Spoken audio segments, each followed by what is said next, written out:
The Ardennes forest in December 1944 was a poorly managed ski resort run by the American 99th Infantry Division.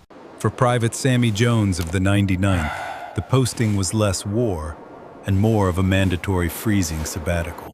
Sammy had spent the last 3 weeks perfecting the art of boiling water with minimal visible smoke. He focused on maximizing the efficiency of stacking empty ration tins and hadn't fired his rifle in anger since basic. He had not fired his rifle mostly because the only moving targets were rabbits, too depressed to jump out of the way. The term for their assignment was redeployment to a quiet sector for recuperation. But Sammy preferred working vacation. It meant 3 square meals, if you counted Spam and no bombs, and a surprisingly efficient mail routing system. This was Sammy's actual job, hence his unofficial nickname, the Mailman. And he pointed toward a mound of freshly fallen snow.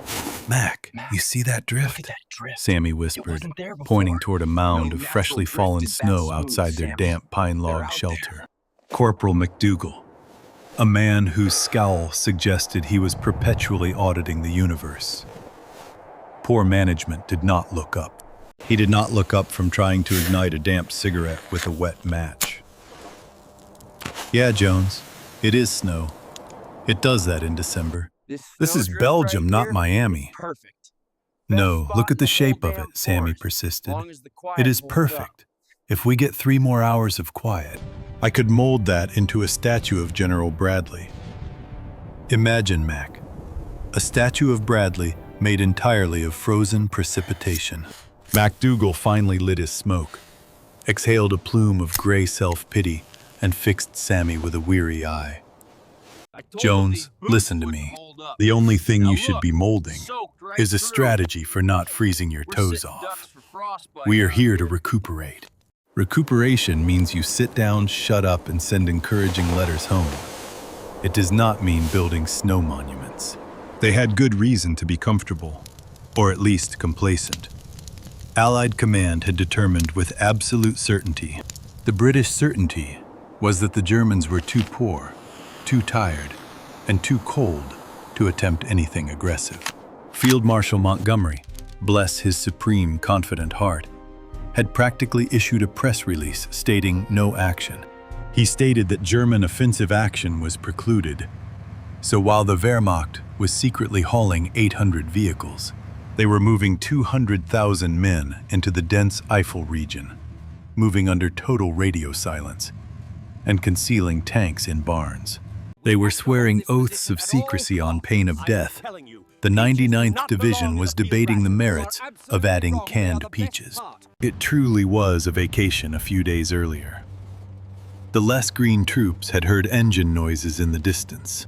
When the inexperienced GIs voiced concern, the veterans had smoothly dismissed it. Relax, kid. Relax, son. Just the wind. An old-timer had coughed. Like That is just one Volksgrenadier division, replacing another. They are probably changing the toilet paper supplier. The Germans, meanwhile, were operating under the strictest secrecy for Operation Wacht am Rhein, Watch on the Rhine. Maps detailing the push toward Antwerp were distributed mere hours before the start, and the paranoia was intense. Commanders who knew the plan had signed secrecy pledges on pain of being introduced to a firing squad. MacDougal would observe later that it seemed like an awfully dramatic way to manage office leaks. The ultimate goal, dreamed up by Hitler during one of his notorious map fantasies, was a swift, chaotic dash to the coast. It was aimed at splitting the Allied forces and hopefully forcing a humiliating second Dunkirk. It was the last throw. It was the last desperate throw of a collapsing regime, like betting your last $3 on a 3-legged mule. At 5:30 a.m., December 16th, Sammy Jones was not thinking about Dunkirk. He was contemplating the horror of cold coffee. He had just managed to get a small fire going when the world decided quite suddenly to disagree with his life choices. The air tore open with a sound like 1,000 angry freight trains trying to stop. Simultaneously, rockets screamed. Field guns pounded. The noise was less a sound and more a physical violation of the body politic. Sammy dropped his canteen. He dropped it straight into the fire, extinguishing his hard-earned heat source with a hiss. Well, crud, he muttered.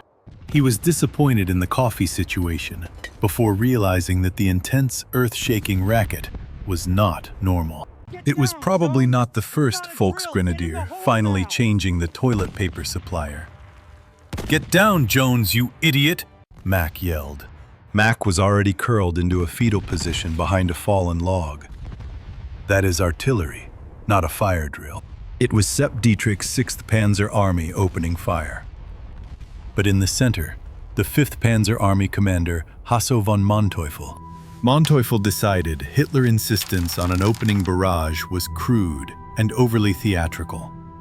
He preferred silence. Manteuffel preferred silence and surprise, while Sammy and the 99th were being deafened by the roar in the north. Manteuffel troops, including engineer battalions, bridging the River Auer, slipped across the River Sauer like large ghosts. The shock was immediate and absolute. "It is not just noise, Mac. They are here," Sammy cried, struggling with his rifle. He struggled to clip a magazine into his M1 Garand. With mittened hands, he was still mentally cataloging his canteen. The 99th Division was composed largely of the new and the recently recovered. They were not the cream of fighting men. They were the freshly skimmed milk they had been told the Ardennes was quiet. They had been lied to in the ensuing chaos. The official reports would mention pockets of incredible resistance. They would laud Lieutenant Lyle J. Book, Jr. With only 18 men, he held a knoll at Lanzarote for an entire day, inflicting massive casualties on the advancing SS. Sammy Jones did not see this heroic stand. He saw the less glamorous aspects. He saw men who moments ago were discussing baseball scores, suddenly emptying their stomachs, or wetting themselves in sheer, profound terror. One haggard captain stumbled past Sammy, his face dusted with snow and disbelief. They came right out of the trees. Not even a decent tactical formation. Just running the SS unit in question was the vanguard of the northern thrust. Kampfgruppe Peiper, led by the ruthless and perpetually impatient Joachim Peiper, was supposed to stick to the route. The mud and snow proved tiresome. Peiper didn't tolerate inconvenience. He decided to ignore the mapped roads. They captured the villages of Hansfeld and Bühlingen, where his men seized a massive fuel dump, a crucial bonus. German commanders universally knew fuel would be a catastrophic problem in the Ardennes. The speed was inhuman. It was also terrifying. Because of the escalating rumors, Peiper men were not just fighting, they were conducting intimidation. The previous day near Bastogne, they had committed the horrific massacre of 84 captured American POWs. Word travels fast. Sammy was not sure which was worse, the sound of the approaching panzers or the cold, awful certainty of capture. If they captured him, the process would be unpleasant and brief. "We need a runner to HQ!" Mac screamed over the din. HQ moved Mac. Sammy shouted back. The sign said Chaudfontaine, and 2 miles back, they said Luxembourg. 10 minutes ago, they said Poughkeepsie. This, they would learn much later, was the handiwork of Operation Greif. SS. Colonel Otto Skorzeny, Special Commandos, Hitler's favorite troublemaker, had infiltrated the lines wearing uniforms. They were cutting wires, tampering with road signs, and generally causing localized, highly confusing geopolitical chaos. One team, with truly impressive dedication to their craft, even managed to misdirect an entire American infantry regiment, presumably by giving them convoluted directions in thick, suspicious German accents. The American defense was dissolving. It was dissolving, not just under fire, but under overwhelming bureaucratic disorientation. Sammy saw a figure emerge. A man emerged from the dense woods who looked less like a soldier and more like a human exclamation point of panic. This was a GI from the 99th, running so fast he was practically flying horizontally. Sammy grabbed the man's jacket sleeve. He yanked him to a halt. Hey, what is the situation? Where are you running to? They just kept coming. The runner, We breath couldn't hitched, stop 'em. turning to vapor. He was haggard, wild-eyed, and smelled faintly of burning pine. He barely got the words out. The 99th is gone, wiped out. The SS who did it. They are right behind me. And they did not even stop to loot. They just keep driving. Sammy looked past. He looked toward the tree line. He expected to see disciplined black-clad SS soldiers. What he saw instead was a wall. He saw a wall of advancing panzers, driving forward with such ruthless, unyielding momentum that they seemed unstoppable. They were treating the entire Ardennes forest like a tedious, speed-restricted highway they drove straight through. They used 5 tanks to clear it. Mac, Sammy whispered, horrified. That is not tactics. That is just poor financial planning. Days bled into a frozen, miserable blur, and the entire Western Front had been stunned into temporary paralysis.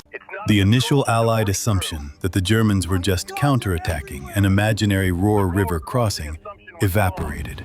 Now they knew. This was the big one.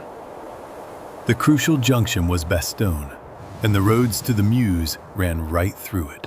If the Germans captured it, their push toward Antwerp became viable. Eisenhower, recognizing the extreme danger, acted. He immediately dispatched his reserves, the battle-hardened 101st and 82nd Airborne Divisions, to plug the leak. Sammy and Mac, along with the tattered remnants of the 99th, were swept into the defense perimeter. Bastogne was a mess. Bastogne was less a town and more a frozen traffic circle where everyone was trying to kill you by the 21st of December. By the 21st, the town was surrounded. The defenders, a chaotic mix of paratroopers, engineers, and the bewildered infantry. They were freezing, constantly shelled, and desperately low on supplies. They were in a distinct possibility of breaking. Then came the demand for surrender on the 22nd. German General von Lüttwitz, supremely confident that his perimeter was sound, he sent a formal demand to the American garrison commander, General Anthony McAuliffe. The atmosphere was glacial. The messenger, a German major, was stiff, polite, and clearly enjoying his moment. He handed over the surrender note. It detailed the futility of continued resistance and the humane treatment the Americans would receive upon capitulation. McAuliffe read the note, then reread it. He looked around his command staff, who looked back with grim exhaustion. Sir asked Colonel Harper, rubbing his tired eyes, "What should we tell them?"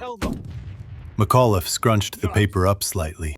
He considered a long diplomatic refusal, detailing the superiority of American firepower and logistics, he considered. Instead, a profound sense of absurdity washed over him. They were surrounded, freezing, and out of rations, fighting. They were fighting a desperate battle in a remote Belgian town, and the Germans thought they could just ask nicely. He spat one word, perhaps the most succinct military communication of the entire war. Nuts. When the German major asked. When the reply was formally typed, sealed, and returned to the Germans. Morale temporarily soared, driven by sheer defiance. But defiance does not stop a tank. Lüttwitz, who had been bluffing, simply tightened the noose, content to starve them. Christmas Eve was the lowest point. The snow was back, thick and blinding, guaranteeing poor visibility and no air power. Supplies were non-existent. The men were running on frozen adrenaline and the rapidly depleting remains of Christmas spam. Then on Christmas Day, the clouds began to thin. On the morning of December 26th, the weather broke. It was not just clear. It was a miracle of visibility. And the Americans used it. The skies were suddenly clogged with glorious C-47 transports. But the most immediate and loudest delivery was being handled on the ground by a man who treated warfare like a bar fight. General George S. Patton Jr. had been summoned to Verdun days earlier, where Eisenhower, impressed by Patton's readiness, He had given him the green light to relieve Bastogne. Patton had achieved what others thought impossible. Rotating troops, he rotated his entire Third Army 90 degrees and repositioned them for a northward charge in record time, ignoring fatigue. Patton was not a general. He was a natural disaster wearing a highly polished helmet. He believed that if you threw enough momentum at a problem, the problem would simply jump out of the way. Caution was treason. Speed was God. Sammy Jones huddled behind a stack of miraculously airdropped ammo crates outside the Bastogne perimeter, heard relief. It sounded like the earth itself was clearing its throat, followed by the roar of hundreds of engines and fighter bombers. "Is that them?" "The 4th Armored Division," Mac shouted, squinting up at the sky where P-47 Thunderbolts were dropping hellfire. "I think so," Sammy yelled back, gripping his rifle. "They sound angry." "Angry isn't the half of it," Mac said, eyes wide. "That is Patton. He doesn't do relief efforts. He does blitzkriegs, with American flags on them." Patton charged into Assinois. His charge toward Bastogne was reckless, noisy, and utterly effective. He ignored the ruined bridges American engineers blew. He ignored German resistance. He used airdropped napalm, a relatively new, terrifying weapon, as a path-clearing device. It was Patton Claws arriving, and his gift was fire as the spearhead of the 4th Armored Division finally punched a hole.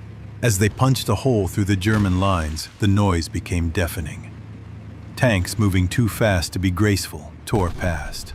Then Sammy saw the general himself. Not Patton, but the spirit of Patton, embodied by a lone Sherman tank, emblazoned. It was emblazoned with a sign crudely painted on the turret.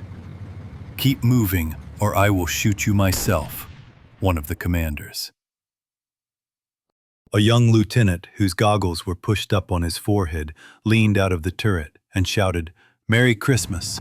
We brought gas guns and a general who thinks caution is a venereal disease." The relief effort had succeeded. Bastogne was saved not by clever strategy, but by sheer, overwhelming, hyper-aggressive noise and speed. The noose was cut. The German noose, so carefully tied, was shredded. Sammy watched the torrent of fresh troops and supplies flood into town. He looked at Mac, whose jaw had dropped slightly. "So Mac," Sammy said, dusting the snow off his rediscovered canteen, "the vacation is officially over." Then Mac nodded slowly, watching the spectacular, chaotic destruction unfolding nearby.